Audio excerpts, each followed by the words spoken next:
Hey everybody, just me today doing a solo one. Kind of just needed to get on here and chat about some stuff that I've seen online and just get your opinion or at least give my opinion maybe. It's not like I'm going to be able to receive yours, but before we do that, talk about S. I'll do an ad read. Geez, really looking at it. So you guys have heard us talk about these guys safety S4FE-D. Believe it or not, they have a new, um, just because that is ridiculous to say, like, let's be honest. So they do have a new link, which is cbrnwipes.com, and it'll redirect you to this site. They got these things like the kind of Clorox wipes that are ready to go. They've got sprays, they've got these little decon towels that they have too. Anyway, so I'll just read it off to you but it kills 98% of anything. It's based off of chemical, biological, radiological, and nuclear decontamination. So it's for military, civil defense, emergency, anything like that. Like this one right here is a disposable kind of towelette kind of thing. That's pretty sweet. It's got a shelf life of 48 months, so you can just kind of stick it away in your emergency pack. I've got two in my car, two in my wife's car, one in my daughter's car, and then one in the garage in case anything happens. But good company, friends of ours. Promo code one's ready. You can go to cbrnwipes.com, or you can try and go to, if I can say it right, S4FE-D wipe, S4FE-D.com. See, that's just ridiculous. Also, a new folks that we got on because we've had Baker Levitt on, who works for Killcliff. He has given us a promo code. So if you like Killcliff, which I know I do, the promo code for us is podcast KC20, and that's going to get you a discount for us. And it also lets them know that you heard about them through us and all that kind of good stuff. So, yeah, those are our sponsors. So, oh man, get that out of the way. And as you guys know, I am doing this to try and get better at doing all these solo. Trent, as you know, is absolutely crushing the game with these solo ones, and I am trying to get better. But Trent is on the road right now, and then Aaron just isn't responding to my texts, so you're on notice, Aaron. But anyway, so a couple of things of why I wanted to come on here, and because I have been scrolling through the Air Force Airman NCO, senior NCO page, like I do occasionally, and I'm going to start getting a little bit more involved on those, just because I think that there's sometimes some decent enough discourse on there, but uh, it's also a dumpster fire, to be honest. Anyway, so as I was kind of perusing through it because I couldn't sleep, I saw some things on here that I just wanted to hit, and it's going to kind of be all over the place, but the one thing that I did want to talk about, and I'll do it first, and let's see. I'll just share the screen now. That way, you know what I'm talking about. Share screen. All right. So the very first one that we'll talk about, let's wait for that to pop up, is somebody, and I'll just read it out for the audio listeners. Some inept leaders don't grasp what's happening at mental health. Airmen think they have to lie about their mental health to protect their career, similar to when everyone lies at ADAPT, which, if you're not tracking what ADAPT is, that is like the Alcohol Anonymous. It's strictly for alcohol, maybe gambling as well, but I can't remember. But I know it's for alcohol. Everyone lies at ADAPT about having one drink. This means they aren't providing a level of care needed. With their cuts to mental health billets, empty positions, skyrocketing encounters, busted wait times, etc., they simply gave up years ago, with many mental health providers requiring their own mental health care. No Air Force leader has addressed the actual issues in the last decade. Rather, they just keep making excuses to protect the Air Force brand. Man, I gotta be honest. That's crazy talk. And it's coming from somebody who's emotional, and it's so easy to just go, the Air Force leaders won't actually address the issue. They haven't done it in decades, and they just keep making excuses.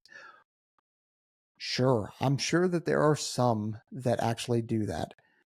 But when you paint that across the entire Air Force or the entire DoD, like that's nuts. That's insane to actually think that no one cares. Um, if it were, so it's not an easy problem to fix at all, because if it were, then there would be a solution already. And there's also not one solution. There's probably many solutions. And I hope that as I'm sitting here talking about this, that I can actually bring it up and think about like my own opinions on it as a solution, not the solution.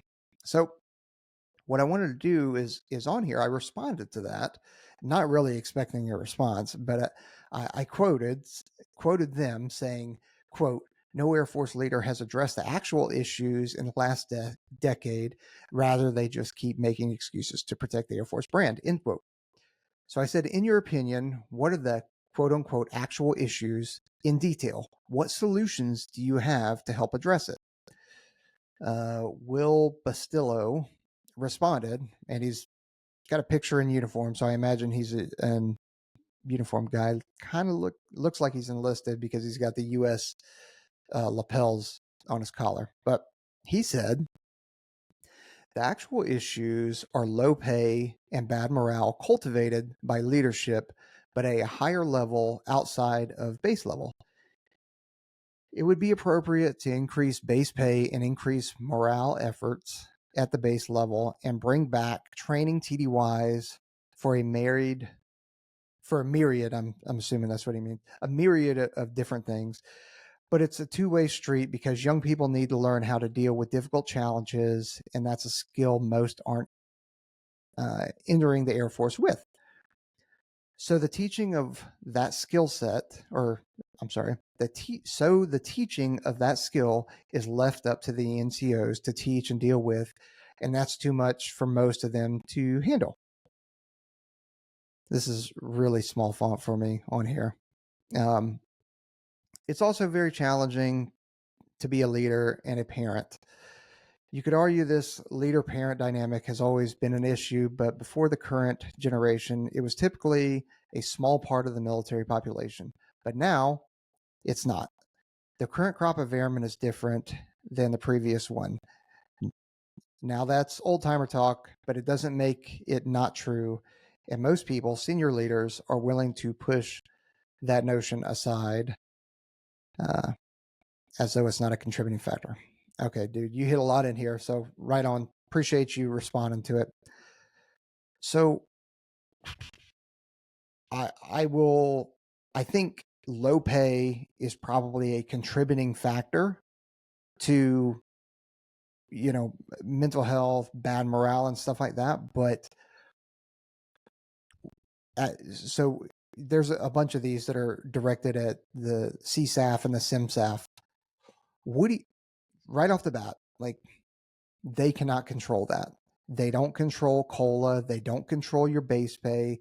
They don't control a whole bunch of things. That is all set by Congress. Like, so if we're angry at people or we're calling people out, we're calling the wrong people out. We should be calling out politicians. And all of that stuff needs to be written in policy into, those little documents that we call the NDS, the NSS, and that kind of stuff. Like those kinds of things. And that's how big of a picture that we are talking about here. Let's see. And you nailed it in terms of leadership at a higher level outside the base, but you want to talk about outside the DoD. You really do.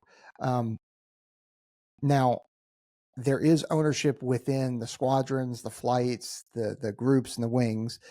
And I think if there were a one solution, then even within my organization that I have, and you guys know, or if you're not tracking, like I'm active duty, right? Now, the opinions I have are mine alone and not those of the Air Force, but like I'm an active duty dude and I have an organization that I work for. And I'm in a quote unquote leadership position, right? But the only impacts I can have to your pay or your bad morale or your living situation is like direct. So I can't change your pay.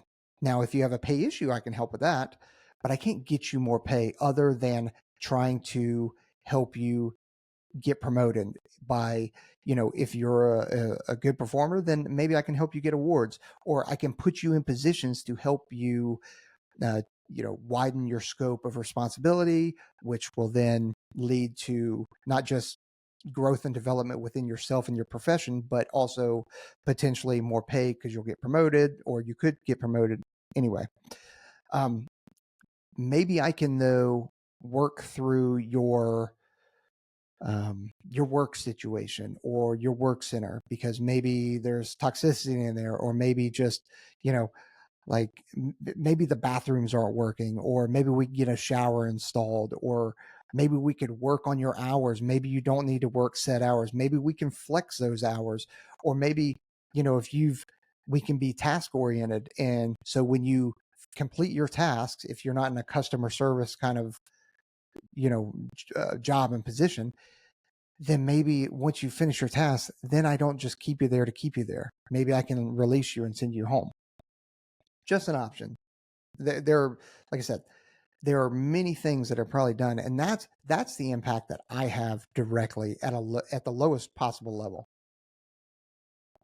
I can also make sure that I'm available for you. Now, there are times where I'm just not available because I'm in a meeting or I'm actually talking to somebody else, but 99% of the time my door is open, and the folks that work with me know, because they see it constantly. There's people that are coming into my office to chat. There's phone calls I'm having. I walk around with my phone constantly because I never know when I'm going to get a text or a call, and I want to make sure that I am there and available for people.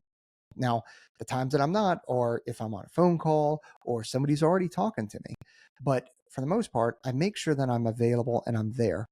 And I think that is an important thing, uh, to help morale, to help mental health, because sometimes people just need to talk to. I also try and make sure that I'm pretty approachable.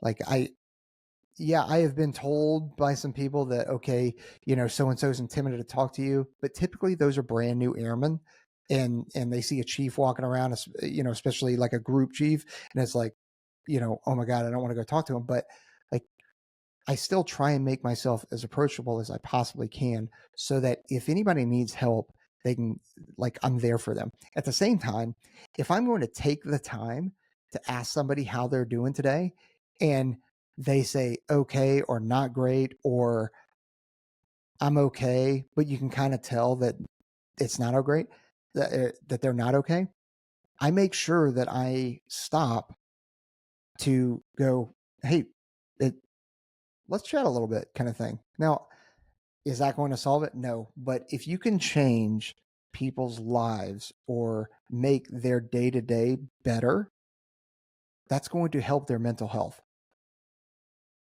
At the same time, when I say I'm going to be there for somebody, that means my phone is on at night as well. So anybody can wake me up. I've been woken up numerous times from people that are not in a good spot, and they just need to talk, or I need to go over to their house, or even if they just need help because they got a car broken down, right? People will call, and I like, that's what I do. And that's part of the thing when you start talking about mental health and suicide prevention and those kind of things, is you need to just be there. You need to be available. So, you make some good points in here, and I'll take it. So one of the things you talk about is, the new generation entering the Air Force that don't have this skill set. So right off the bat, you guys know me, Aaron, Trent. We love the new generation. We think that we're going to be just fine. We are not one of those old curmudgeons that are like, damn, this new generation. Like, I don't believe in that. I don't subscribe to that. It's bullshit. But we you're right in the way that we cannot leverage everything on our NCOs. So everybody should know that the NCOs, the non-commissioned officers within the DoD, not just the Air Force, are the backbone of the DoD. Yes, officers make decisions, officers have authorities, but so do NCOs. That is the whole non-commissioned officer. You are an officer, you just don't have a commission. So you also make decisions. And if you're an NCO that doesn't think that, like, you need to understand that you have certain authorities and privileges and expectations that are levied on you because you're an NCO. And that increases as you become, as you're a staff sergeant or an E5, becoming a tech sergeant, an E6, or and even more so when you're a senior NCO. So, but you're right. We can't leverage that growth and that skill set on everything, or on everything. This is what happens when you're doing a solo, because you just try and fill up space too. But NCOs play a major role in this, and we can't leverage all of this stuff on NCOs. You're absolutely right. Let's see. There were a couple other replies to that too. Let's see. This one is from Bryce. You knew the pay before you joined. No one made you do it. When I enlisted in 2006, we made less than minimum wage. Your premise is that we don't make enough money is BS. Then he agreed. Oh, I agree with you, as I was trying to appeal to the people who think there's a chance that more money might prevent these issues. Yeah. So the pay aside, right? The and this is going, dude, you're going, people are going to go, dude, you've got a blue stain on your upper lip because of the amount of Air Force Kool-Aid that you're drinking. But when you actually take a step back and look at what the Air Force is giving you, we have taken you from maybe just out of high school or while you're in college or after you graduate college, or maybe you didn't do anything like in terms of that, and you're coming in at a later date, you had other professions and stuff like that, and you wanted more. We are taking people, rapidly teaching them skills, whether it's avionics on a plane, security forces, Air Force special warfare, EOD, civil engineering, Red Horse, finance, college services, dental technicians, medical technicians, IDMTs, paramedics. I mean, there's hundreds of jobs within the Air Force and the DoD, and we are rapidly giving you a skill, teaching you, and then we're putting you, overseas, Europe, Africa, Asia, within the U.S., and putting you in situations that are going to help grow you as a person. You're going to get to travel, or you have gotten to travel, or maybe you just haven't traveled yet. We're still giving you a paycheck. Now, is it as large of a paycheck as you want or deserve? Maybe, maybe not, because I don't know what your job is. But we are also putting you in small teams and putting you in part of an organization that you don't always get on the outside. And it's a trope that everybody, military is a family, but when you're in it, it is pretty wild to see how close knit people are. And I won't say his name, just because I don't think it's right. But yesterday we had a memorial on Nellis Air Force Base for an airman that was killed in a motorcycle accident. And as I was, during the memorial, they played a video of him, like a 10-minute video, and it just showed his time throughout the Air Force. So it showed some pictures with him with his family, and it showed pictures with him as his work colleagues inside and outside of work. And the one thing that the military does is it takes people from all over the place, different backgrounds, different cultures, different ethnicities, different genders, different classes of backgrounds, and it clumps you together where you don't have a choice. And in his video, I saw people from all different backgrounds, from different races, different genders, all laughing, having a good time, joking, learning from each other, sharing shared experiences. And there was none of this, well, you're black, I'm white, you're, I have a Catholic background, you're a Mormon, there was none of that. It was all just, we are here to serve and have a common goal of making sure, and he was a maintainer, making sure that aircraft generation happened. That's what he cared about. He cared about supporting the mission. And you could see that in and it wasn't just him, it was all the folks in there, and they cared about the mission, not about, you know, all the other BS that consumes us and consumes social media.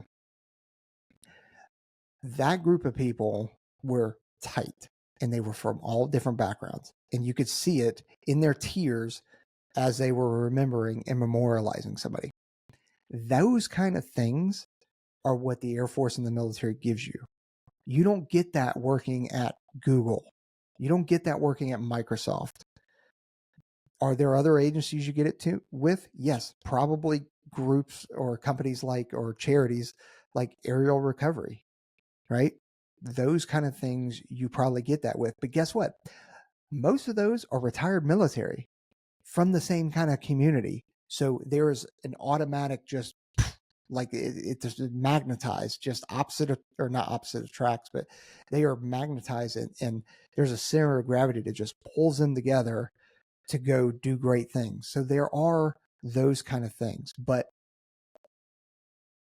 that is what the Air Force gives you, and you are giving up some of that, big pay that you could be getting for a community, for the chance to travel, the chance to get paid to travel, the chance to serve your country and do something worthwhile. I'm not saying that those other things aren't worthwhile, but a massive reward, and a feeling of reward and a feeling of belonging to something that's bigger than you.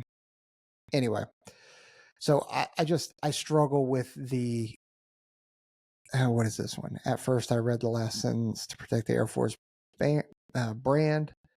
Oh, I got it. He misread it. He thought it said Air Force band and not brand. But let's see here. I'm going to stop.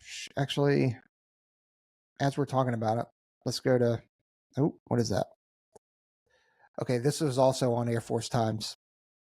Oof, that's bad. A senator seeks to overhaul suicide prevention, favoring young men. Let's see here. I'm going to stop sharing for a second. That way I can find this article, because basically what he wants to do is he wants to focus suicide prevention and suicide awareness to men. That's the gist of the article, which I kind of get where he's coming from in a way.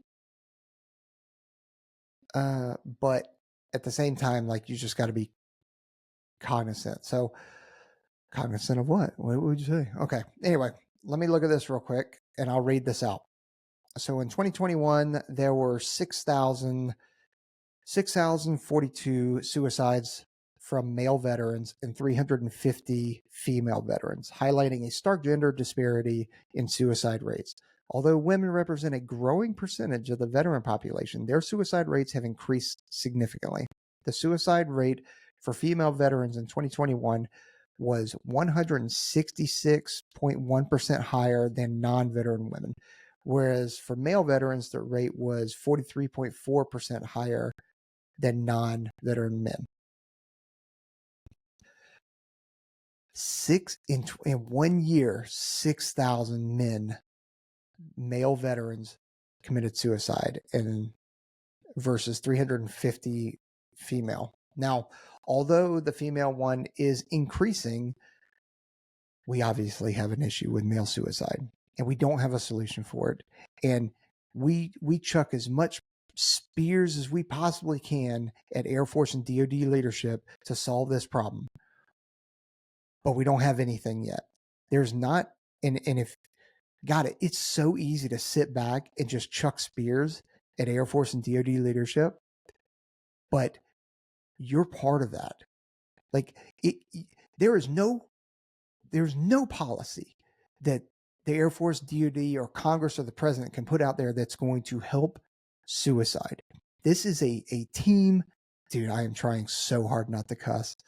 This is a team effort. If you think that you can just chuck this at leadership and just go, yeah, solve this problem, dude, it'll never get solved. It's only going to get worse, because then you're going to start, when you don't start seeing the results that you want, or people don't start using the solutions that you want, you're only going to go downhill even more. So I've already given you some, and I ranted about a little while ago, but I want to give you one more. This is what I think a part of the solution is.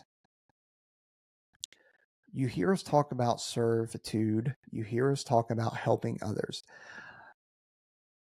Right now, there's people volunteering to help the recoveries of Hurricane Helena, Hurricane Milton in Florida, Georgia, South Carolina, North Carolina, Virginia.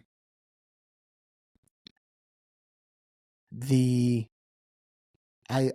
dude, I would bet so much money on it that the people that are out there helping, although they are seeing terrible things, like I talked earlier about, or maybe I didn't. Maybe that was a different one, but like, we've got a controller that's part of my unit that he is out there supporting, and even he had said, hey, some of the things that we're seeing out here, I've actually had to take a step back away from because I was getting too emotionally invested. That's good that he recognized it, because you are going to see some terrible stuff out there. But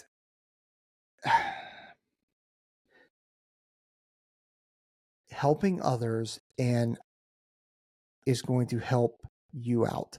So we've gotten to this habit of, hey, I need to help myself first and then I can help others.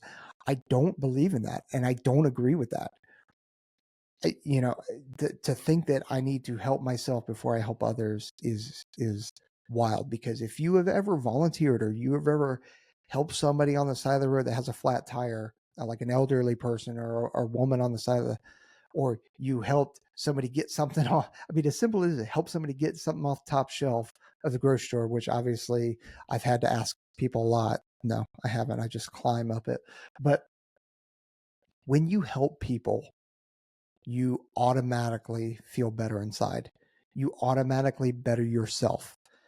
And so the people that are out here doing this hurricane relief and helping out, although they are seeing terrible stuff and they may have some demons that kind of come back with them, they are going to leave there as a better person, a better developed person, and the morale that they have after helping these people is more than you will ever know.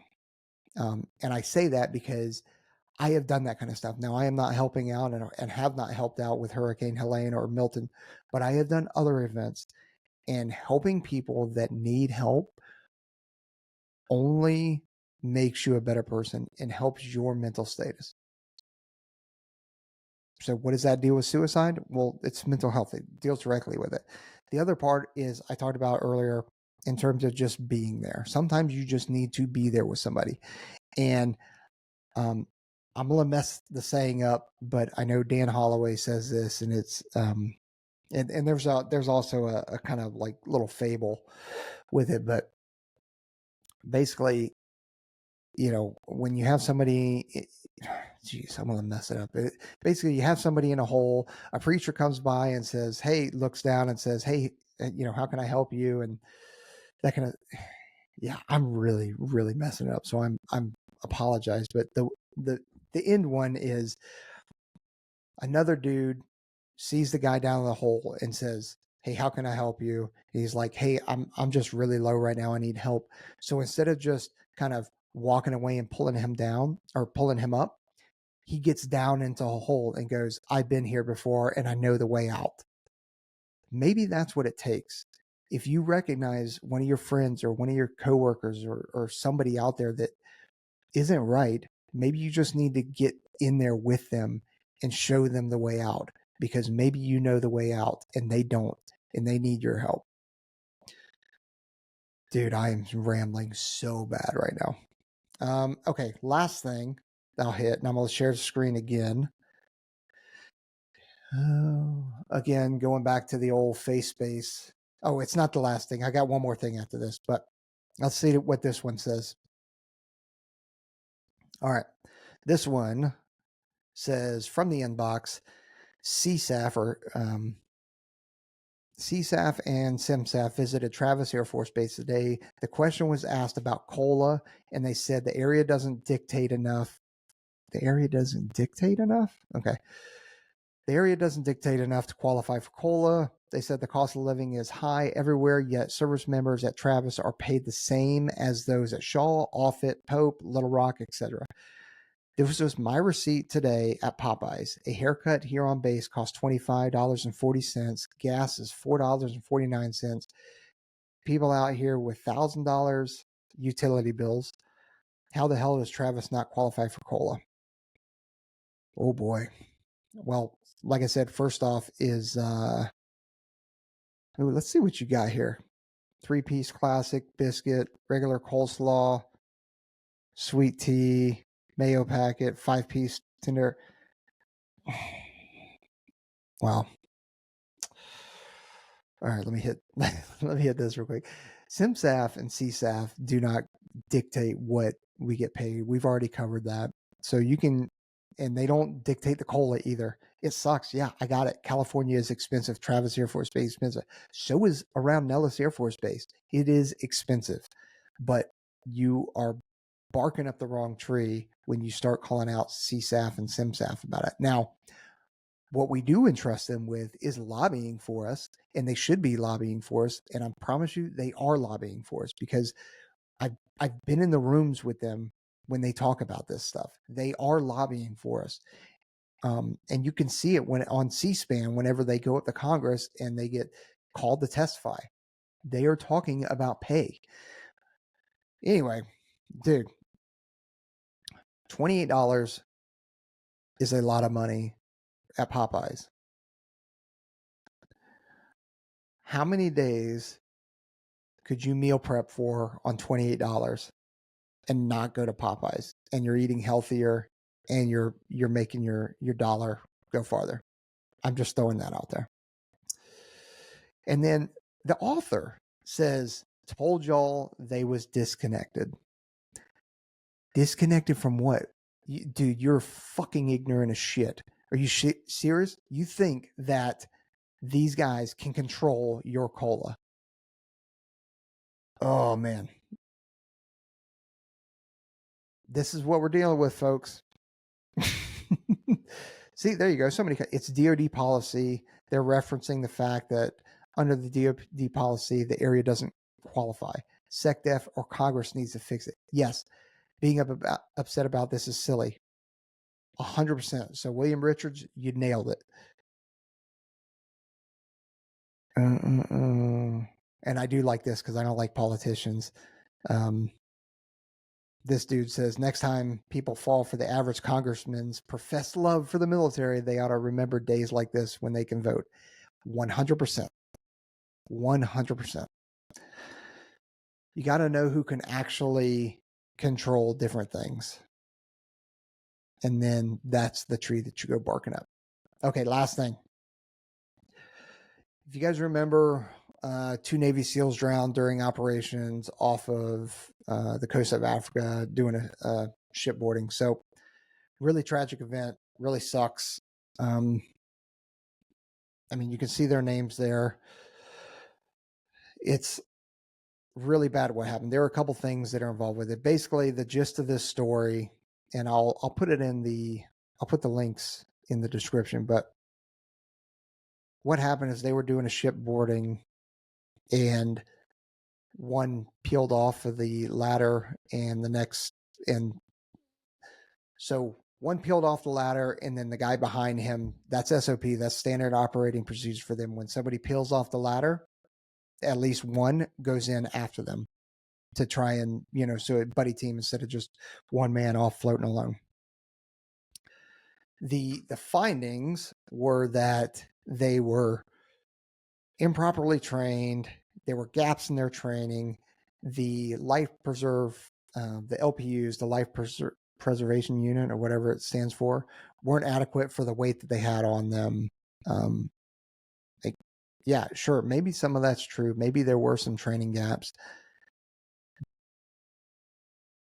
but the biggest thing with these, and we have these events. We had Cole Condiff that got sucked out of an airplane over Hurlburt Field. We've had Peter Cranes fall off of doing rock climbing, if I remember right. We've had a lot of training accidents. Marty Beldeune and Timmy Officer collided in free fall.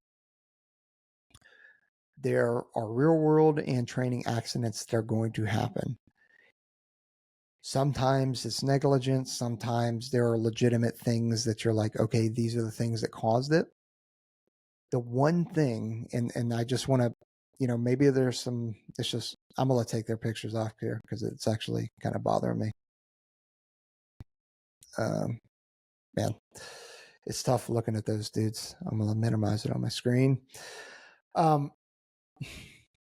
There is no one thing and no checklist that is going to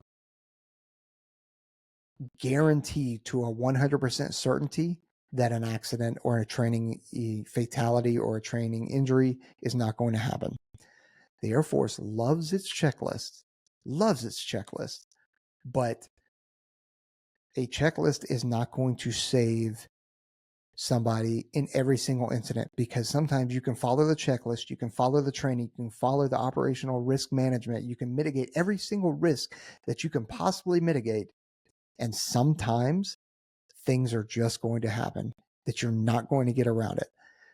It sucks, and that's just the way it is, though. Believe me, we have seen enough, and I'm just talking about training events.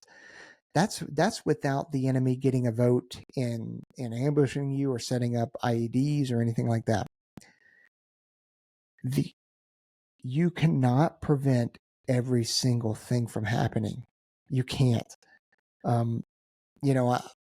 It's been a long time since I've talked about this in particular, so we've got new viewers. But I was in a parachute accident, and I was extremely proficient at jumping, regardless of what the commander had said at the time, who is an absolute prick. But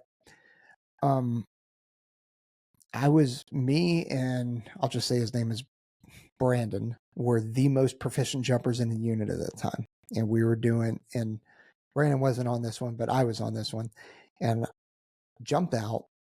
This is over the North Sea, so over the ocean. Jumped out at 3,000 feet. I was a jump master, so I had already thrown, I don't know, the other 4 or 5 members out after chasing a boat into the water, and I was the last one out, with the exception of 2 inspectors, because we were getting inspected behind me. And I jumped out, and if you've jumped, you know that there's a hill that you got to fall. It's part of the transition into free fall. And I got flat and stable, and I pulled. I'm wearing fins, and the parachute wrapped around my right leg first, the main parachute. So I went through emergency procedures. When I realized what would happen, I pulled my reserve, and my reserve wrapped around my left leg. So I didn't have 2 good chutes. They were opening, collapsing as I was falling headfirst into the ocean. We followed the ORM checklist to a T, the jump master brief to a T. I jumped the profile that I was supposed to jump. Like I said, I was the most proficient jumper in that stack at that time. I know my body position. Everything I did was correct. But that incident still happened. Now, the parachute was packed correctly. All the inspections were done on the parachute. I had the appropriate amount of jump inspections or JPIs done, JMPIs. Everything was done correctly, and yet it still happened. Sometimes things are just going to happen. That's the reality of it. And unfortunately, I think that was probably, in my opinion, that was the case with these two SEALs that died in operations. It's extremely tragic, and it's never great whenever it does happen, but you can't expect a checklist looking at you, Air Force, to fix every single thing that's going to happen and prevent everything that's going to happen. So, all right, I did a lot of rambling on this. I'm sorry. I'm trying to get better at it. I kind of came in here ad hoc. I didn't have notes or anything like that, so I'm sorry I was all over the place. Please, like, if you think it's worth it. Like I said, I rambled. Leave a review, like, subscribe, hit that review button or hit the notification button. Go over to onesready.com, grab some merch from us. We've got, let me see, we've got Hoist, right? You guys are checking that. Drinkhoist.com, promo code onesready, and then go from there. Anyway, we really appreciate you joining us out here. Later.